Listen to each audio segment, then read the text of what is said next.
शेतकरी मित्रांनो नमस्कार। ॲग्रो अपडेट या आपल्या यूट्यूब चॅनलमध्ये सर्वांचे मनापासून स्वागत आहे। शेतकरी मित्रांनो, आजच्या व्हिडिओमध्ये आपण उन्हाळी तीळ पिकाची दुसरी फवारणी कोणती करायची, कधी करायची आणि कशासाठी करायची याबद्दलची सविस्तर माहिती बघणार आहोत। आपण जर तीळ उत्पादक शेतकरी असाल तर व्हिडिओला शेवटपर्यंत नक्की बघा।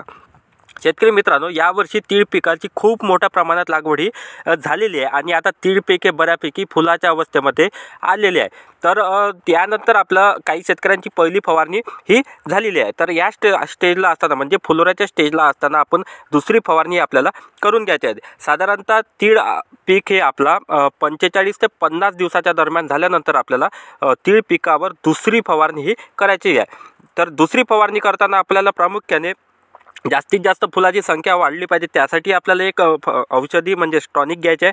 त्यानंतर फुलांची गळ झाली नाही पाहिजे यासाठी आपल्याला बुरशीनाशकाचा यामध्ये समावेश करायचा आहे आणि सोबतच कीटकनाशक म्हणजे अळीनाशक आणि सोबतच जो काही मावा, तुडतुडा, पांढरी माशी या कालावधीमध्ये येतो त्याचा सुद्धा नियंत्रणासाठी आपल्याला कीटकनाशक आपल्याला वापरायचं आहे। तर यामध्ये प्रामुख्याने शेतकरी मित्रांनो जास्तीत जास्त फुलाच्या संख्या लागण्यासाठी आपल्याला टाटा कंपनीचे टाटा बार याचा 40 मिली प्रति 15 लिटर पंपाप्रमाणे वापर करायचा आहे। यामुळे कसं होईल शेतकरी मित्रांनो, तिळाची वाढ सुद्धा होईल आणि जो हिरवेपणा आहे तो सुद्धा तिळाचा टिकून राहील आणि जास्तीत जास्त फुलधारणा सुद्धा होईल।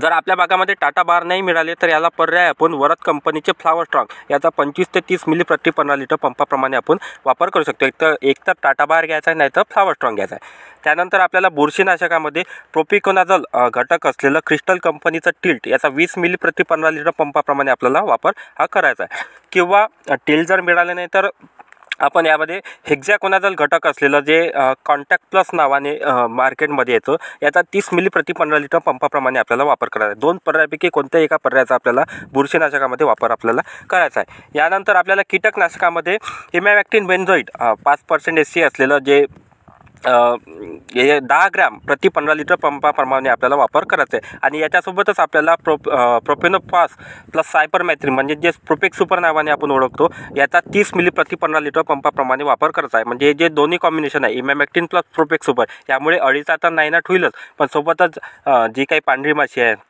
त्याच्यानंतर मावा, तुडतुडा वगैरे, थ्रिप्स वगैरे याचे सुद्धा खूप चांगल्या प्रमाणात नियंत्रण होते।